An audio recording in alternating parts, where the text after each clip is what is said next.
Today on Unity Motorsports Garage, we're going to talk about ProStock history.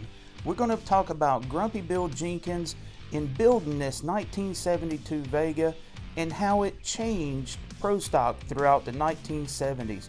But first, we really got to talk about what led to it. Bill Jenkins really needs no introduction as he comes in on the NHRA's greatest drivers list at number 8.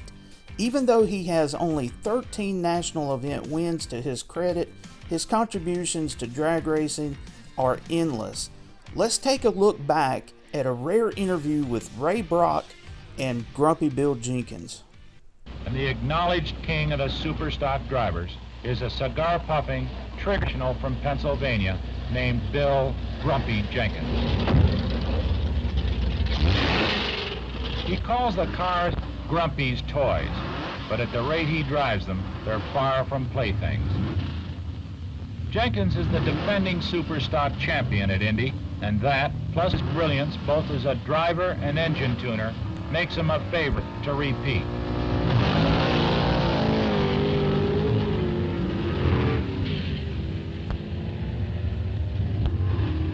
You have an engineering background, don't you? Well, I went to Cornell for about 3 years, but I didn't finish and get a degree. But it was in mechanical engineering at that time. Father died, and I was broke, and maybe not the best student there was. Maybe spent too much time fooling around with cars. Have you always been involved in stock car racing? No, as far as drag racing is concerned, I've worked on all kinds of drag race equipment, even fuel dragsters back in 1958, 59. And gotten back into the stock car business because it seemed to fit this part of the country a little bit better, and I built a business around working on stock cars, and sort of used the drag racing at that point in the game as a semi-hobby and a little bit of advertising. Bill, where is the real satisfaction in your particular participation in drag racing, in building and tuning the automobiles, or in actually winning the races? Well, the biggest satisfaction is to get the performance out of the automobiles.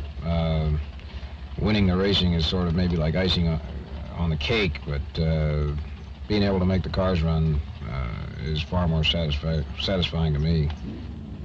To win the Nationals again, Grumpy must beat the best superstock drivers in the National Hot Rod Association.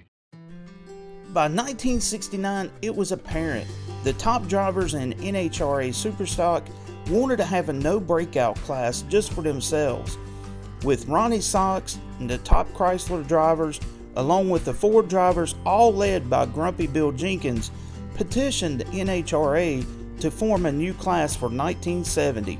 That would be the formation of ProStock.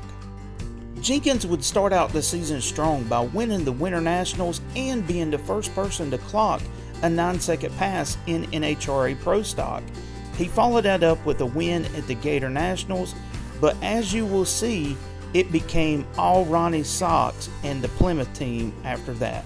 The Plymouth factory team of Sox and Martin, manager Buddy Martin and driver Ronnie Sox, brings one of the most incredible records in all motorsport to the World Finals, literally winning everything in sight. Every major ProStock class championship at least once, 9 in all, and 95% of their races since 1965. To top it off, they've never lost at Dallas.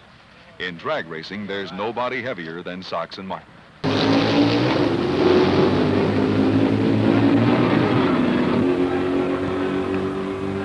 Ronnie Sox beats Harlan Vanke by 6/100ths of a second. Ronnie Sox, NHRA ProStock World Champion. He's fantastic, really. You just put him up against anyone and he comes out on top. With the 1970 season being dominated by the team of Sox and Martin, things didn't change much in 1971. The Grump was once again facing Ronnie Sox at the Winter Nationals in his new Camaro, hoping to stop the Chrysler Blitz to no avail. Let's take a look back and let Steve Evans call this race. A beautiful start. Jenkins may have been out first, but Sox might have let him get away, knowing he could drive around him, and he does. Ronnie Sox 9:89 the elapsed time for Sox. It's going to take a mechanical failure to beat him. 1971 would pretty much be a replay of the 1970 season, with exception of Don Nicholson. He finally scored Ford's first ProStock victory at the NHRA Summer Nationals. Bill Jenkins decided that he wasn't going to rest on his laurels. He decided to get his old Superstock Camaro out, build a small block for it, and see just how he could make that car competitive for ProStock. Not wanting to use the Camaro, he wanted to use the upcoming Vega, as he realized the muscle car was era and this was going to be the way of the future. He showed up at the 1972 Winter Nationals with a completely different car than anyone had ever seen before. This is partly in due with NHRA changing the rules.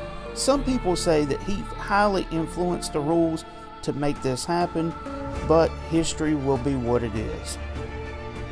The real question is, could this new combination compete with the age-old Chrysler big block Hemis of the day? He showed up at the 1972 Winter Nationals, untested, unproven, qualified number 17th in the field, and let's go back and see how history was made with this, because this proved to be the end of the first big block era in ProStock. And here's Arlen Banky of Akron, Ohio. He'll be in the far lane in yellow. He's facing Don Grothier in this red, white, and blue car from Oklahoma City, a former champion here. Here we go. There's the yellow, the green, and they're off. A good start, tight race. That's Banky in yellow. Grothier on the inside. Grothier is pulling up, and Grothier is just going to make it. The time for Grothier, 9.79, 141.00 miles per hour. Bill Grumpy Jenkins in white against Don Carthen of Royal Oaks in the black car there. This is the other semifinal. Bill, a former champion here in a light car with a small V8. They're all set to go. There's the start. They're off. A beautiful start by Bill Jenkins. Carthen's coming after him. Looks like Jenkins all the way. And he's the winner, 9.70, 140.62 miles per hour. So it's Jenkins and Grothier in the final rounds of the ProStock. One of the big events of the day, the finals of the ProStock. For the winner, $13,325. There are two finalists. That is Don Grothier in the darker car, and the white car is Bill Jenkins, who qualified 17th. Grothier qualified 4th. The crowd is all up. This is one of the most popular events, and here we go. They're off. Looks like Jenkins got the start. Grothier's coming at him, though. It's a very close race. It could be anybody's race. Here they come to the final, and it is Bill Jenkins comes across just ahead of Don Grothier. A very popular win, as he is in a small, light car. His time, 9.68, 140.18 miles an hour. That great start won it for Bill Jenkins. That's just signing his life away there. Bill Jenkins, winner of the ProStock. Congratulations. Your car did hold together, right? Yeah, bud. Guess we got lucky today. Found out a few things wrong with it and got it working today. They weren't working today? No, it was working. No, we got it working today. It hadn't been working all this weekend, though. Uh-huh. And we got a little lucky today. Now, is that why you qualified 17th, because the car wasn't working? That's right, yeah. I was pretty confident that there was potential there if we could just get the car straightened out. We were going crooked and a brand new car, and it was the first meet that's ever been run. And it takes a good bit of time to get the thing worked out, get all the bugs out of it. Well, nice win after a few sort of... after a hollow year, yeah. Bill Jenkins, congratulations. Thank you, bud. Good. Winner of ProStock.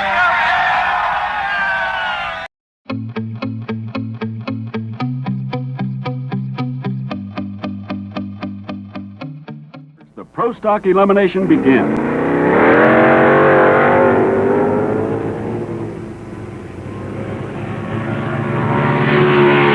Bill Jenkins wins. Third round of ProStock sets Ronnie Sox against Bill Jenkins.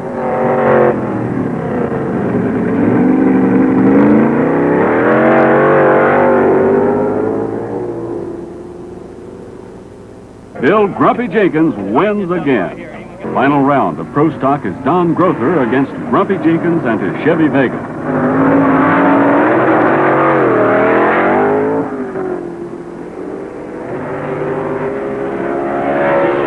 Grumpy Jenkins is the winner of ProStock. In ProStock, Bill Grumpy Jenkins is one of the most respected contenders on the drag circuit. From Malvern, Pennsylvania, he brought his Chevy to town ready to run whatever challenged him. Grumpy Soy will be one of the favorites in ProStock today, and you've been spending some of the time this morning, I guess, making final adjustments and tuning up. How's it looking? Well, it still looks like we're in pretty good shape. We can't find where there's anything wrong with the car, and looked the track over. I have not made a pass this morning, but it doesn't look like it's going to be radically different than it was yesterday, so I'm probably pretty well set up for the track. What's the fastest time for this car? Fastest time anywhere? Yeah. Well, on sea-level tracks, it's run 9:25, 9:28, that range, ET, and 149 miles an hour. What do you figure it would take to win up here in this altitude? About 980 in that range. Now, I run a 980 here, and I feel so I can probably run in the neighborhood of 972, 975 if I have to. And if I don't break anything, that should win. After wading through the preliminary foes, it was Jenkins and Ken Dondero from Northridge, California, in Don Nicholson's Pinto.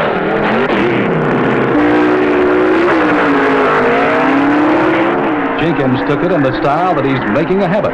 The Grump blasted out a 9.77 to Dondero's 9.93.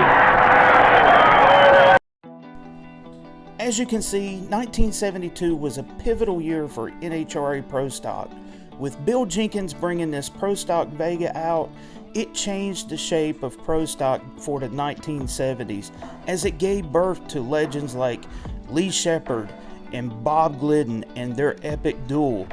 But I will always be a Bill Jenkins fan. Even though I'm a diehard Ford man, I appreciate what he has done for the sport as an innovator and as an ambassador to drag racing. So until next time, this is Andy from Unity Motorsports Garage. I'll catch you later.